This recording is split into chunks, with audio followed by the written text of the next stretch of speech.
Matt Sullivan lives in San Francisco with his roommate Ryan, who works at a .com company. He is obsessed with his ex-girlfriend, Nicole, though it's been 6 months since she broke up with him. Look, it's been, 6 months since Nicole dumped you? His obsession makes it impossible for him to have relationships with other women.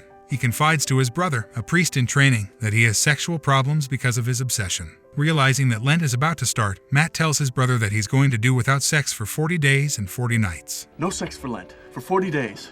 If I can do that, then everything will be okay. This, he concludes, will force him to get over Nicole and cure his problem. The priest in training brother warns Matt that celibacy is not easy. It's not that simple, Matt. Trust me. It isn't.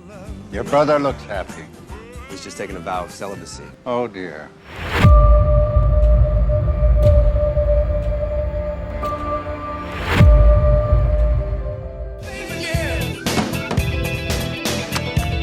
On the first day of his celibacy, Matt purges his apartment of items of temptation and reminders of Nicole. After about 6 days of being productive and happy, Matt goes out and does his laundry. He meets a very pretty girl at the laundromat, and they make plans to come back and see each other next week. Same time next week? Okay. Ryan tells everyone about Matt's plan to do without sex. Unbeknownst to Matt, his coworkers and Ryan start a pool to bet on how long he can last, which soon spreads online. Like Orion.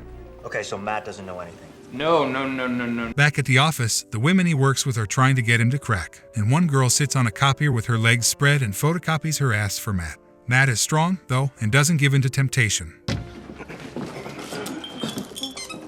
He revisits the laundromat to see Erica, who reveals she works as a cyber nanny, filtering internet pornography. They share an emotional connection. Matt takes her on a bus ride all around the city, and rather than kissing her goodnight at the end of the evening, he high-fives her and falls backward off some stairs. Good night. The next day at work, Matt finds out about the office pool, and, worse yet, it turns out that a guy at work set up a website about Matt and his vow of chastity. Matt sees that it's been protected by Cyber Nanny. Cyber Nanny is the company that Erica works for. You guys put up a webpage about me? Webpage. Matt realizes that Erica must know about his abstinence. He goes to her office, and yes, she's seen the site, and yes, she's pissed. What is the point? What is the point of this whole thing? And Matt's boss decides to join him in celibacy. Regain the power in my relationship.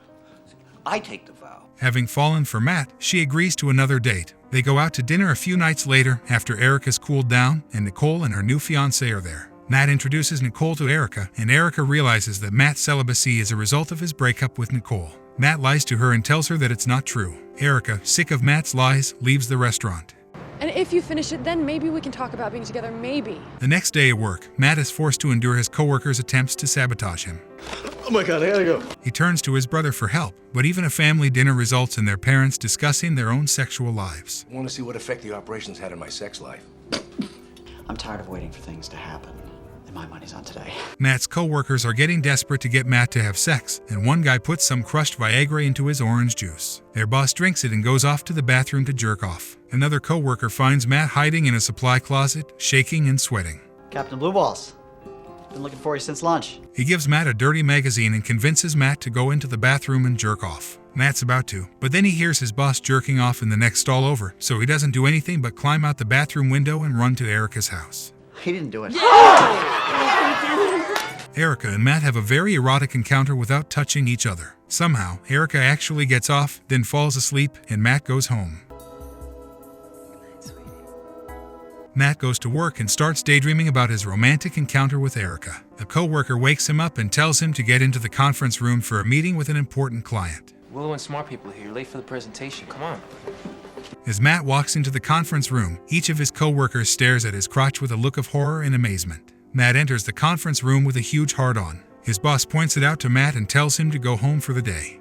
You go home now. Okay. He goes home to spend the time alone. But his ex-girlfriend Nicole arrives at his apartment, having broken up with her cheating fiancé, but Matt rejects her advances and sends her away, which only excites her more. You're saying no to me? You always do this to me. Overhearing the bet the next day, she goes to Matt's coworkers, adding her own $3,500 to the pot and discovering that Matt has plans to celebrate with Erica at midnight when his vow ends. So you'll take it? Sure. Thank you. On his way to work the next day, Matt hallucinates that every woman he sees is naked. He goes to his brother's office at the church and finds him making out with a nun. At first, Matt thinks it's another hallucination, but no, his brother couldn't remain celibate and is going to take some time off from the seminary. I'm leaving the seminary for a little while. What? want. At home, Matt asks Ryan to handcuff him to his bed so that he won't be able to do anything to ruin his vow, which is ending tonight. Ryan does so and leaves the door unlocked so that Erica can let herself in when she comes by for their date later that night. Leave the front door open a little bit.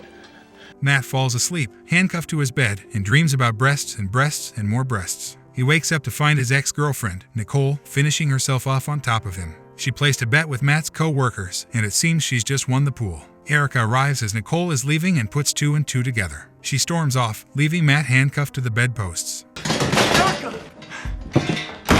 Erica! He brought you this. Matt puts together a little box of reminders of their relationship and leaves it with Erica's roommate. Erica looks at the box, has a change of heart, and goes to the laundromat. Matt shows up, they kiss passionately, and they go home together. I should have just done this. How do we even know that they're still even in there? As they consummate their relationship in Matt's bedroom for hours, Ryan and the coworkers wait outside and place new bets on how long he can last, until Matt kicks them all out. All right, you guys, come on, get out. Get out of my house. Wait, this is my house, dude. Not for the next 24 hours, it's not. Thank you for watching.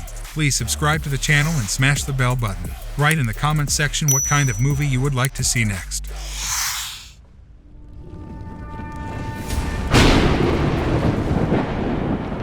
This is not meth.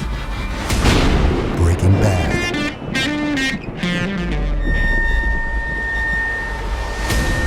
What are you doing?